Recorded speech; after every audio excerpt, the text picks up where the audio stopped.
Welcome back to my another blog. তো আজকে thumbnail দেখে তো বুঝতেই পারছো, তো আজকে আমার খুবই ক্লোজ বলতে গেলে ক্লোজ না, আমার বেস্ট ফ্রেন্ডের বিয়ে। তো বেশি দূরে না, আমাদের বাড়ির পাশেই আমার বেস্ট ফ্রেন্ড। আমরা 4 থেকে একসাথেই পড়াশোনা করতাম, দেন 12 পাস পরে যে যার আলাদা লাইন হয়ে যায়, বাট যোগাযোগ আমাদের ছিল। তো তারই আজকে বিয়ের ডেট করার জন্য আমরা একসাথে অনেক কথা বলেছি যাতে আমি থাকতে পারি।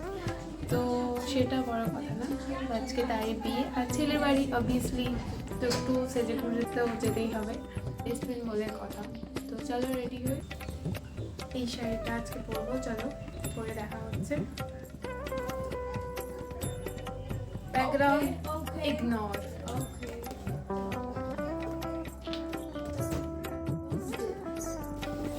তো গাইস, আমি আপনাদেরকে ইন্ট্রো করাতে ভুলে গেছি। আমাদের ঘরে একটা আর্টিস্ট থাকে, মেকআপ আর্টিস্ট। তো সে থাকতে আমি কেন নিজের হাতটাকে কষ্ট দেবো? এমনিতেও আমাকে কিছু আসে, তাতেই পাচ্ছি মেকআপ আর্টিস্ট করে।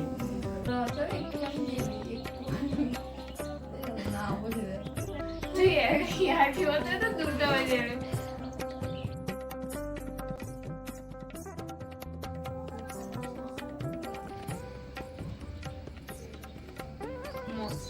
সানস্ক্রিন আর একটা ফাউন্ডেশন একসাথে মিক্সড করে।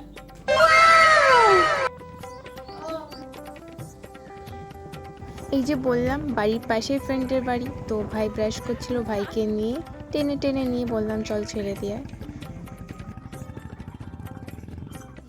তো গেছি ওখানে, খাওয়ার পরে ওই ভিডিওগুলো আমি ক্লিক দিতে পারিনি, কারণ ভাই আমারও লজ্জা করে ফার্স্ট ব্লগিং করতে।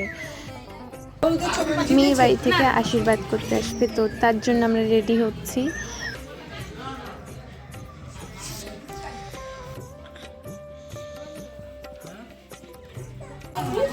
তো এখানে ব্লগে একটু আলাদা ল্যাঙ্গুয়েজ থাকবে, যেমন ধরো হয় চলতি ল্যাঙ্গুয়েজ অনেকের হয়, তো সেটা আমি জানি, তো সেটা আমি ওদের সাথেও বলবো। ওরম না যে আমি জানি না, তো ওই জিনিসটা আমি করতে পারি না, আমি যেটা জানি সেটা আমি করি। আমার কিছু ফ্রেন্ড রয়েছে, তো ছোটোবেলা থেকে আমি ওই ল্যাঙ্গুয়েজে ওদের সাথে কথা বলেছি, কারণ ওরা আমার সাথে ওই ল্যাঙ্গুয়েজে বলতো আর আমিও ওদের সাথে বলতাম, তো যার জন্য ওই ল্যাঙ্গুয়েজটা আমি জানি, ওটার কোনো লজ্জার বিষয় নেই। তো এখানে আমরা দুজন বসে লুকিয়ে দেখছিলাম ওকে যে আশীর্বাদ করতে এসছে ওর গুরুজনরা। তো আমি একটা প্রাইভেট মাস্টার নিয়ে পড়তাম, ও আমার সাথে পড়তো, আমরা দুজন একসাথেই ওই টিচারটার কাছে টিউশন নিতাম। তো ওটা হলো আমার ফ্রেন্ডের বোন, যাকে আমি একটু লাগাচ্ছিলাম।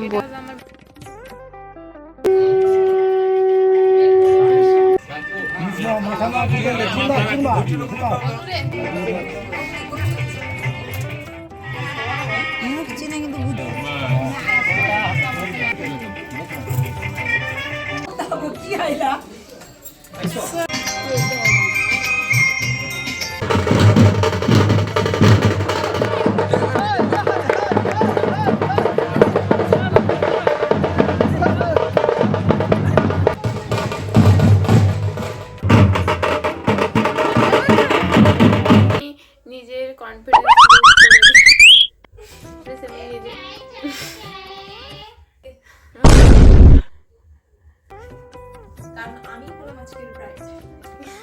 তখন আমি স্পেকটা লাগিয়েছিলাম, বাট ভিডিওতে দেখাইনি। অ্যাকচুয়ালি স্পেক ছাড়া আমার একটু অনেকটাই প্রবলেম।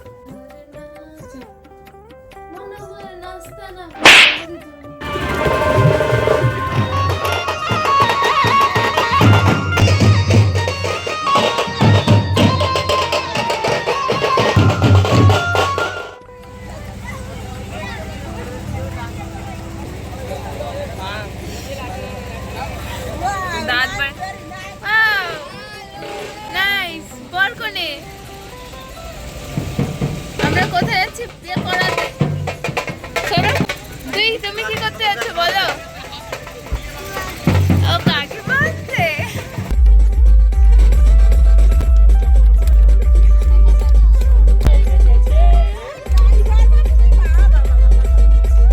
দেখো না কে এসেছে, খুশিতে করো প্রদীপ জ্বালিয়ে বরণ করো।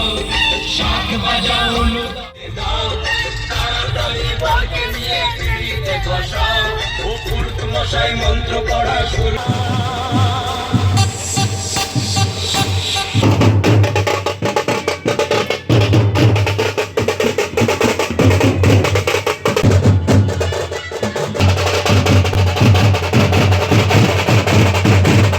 এখানে আমার ফ্রেন্ডের পুরো মেকআপ খারাপ হয়ে গেছিলো, যার জন্য আমি মেয়ের বাড়ি থেকে ওইগুলো এনে ওকে সাজানো স্টার্ট করি। তারপর ভিডিওগুলো না আমি ক্যাপচার করতে পারিনি, কারণ আমি ওর সাথেই ছিলাম। আমাকে ওর সাথে মানে থাকতেই বলা হয়েছিল যে কোথাও যাতে ওকে ছেড়ে না যায়, যার জন্য বেশি ভিডিও আর ক্যাপচার করতে পারিনি।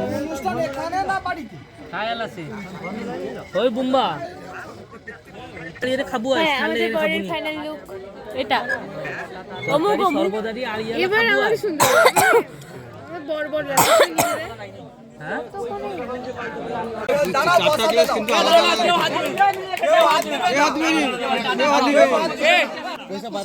একটা ভালো রইবে, যদি নাই রয় তাহলে